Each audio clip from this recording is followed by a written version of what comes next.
নমস্কার, আমার নাম দীপশা দেবনাথ। আমার বয়স 5 বছর। আমি অনলাইন কম্পিটিশনে কফিবাগে আমি একটি রবীন্দ্র নৃত্য করব।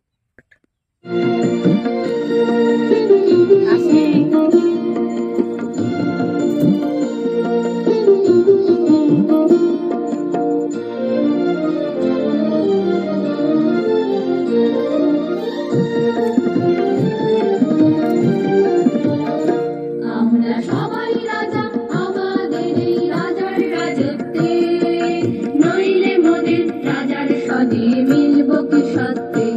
আমরা সবাই রাজা, আমরা সবাই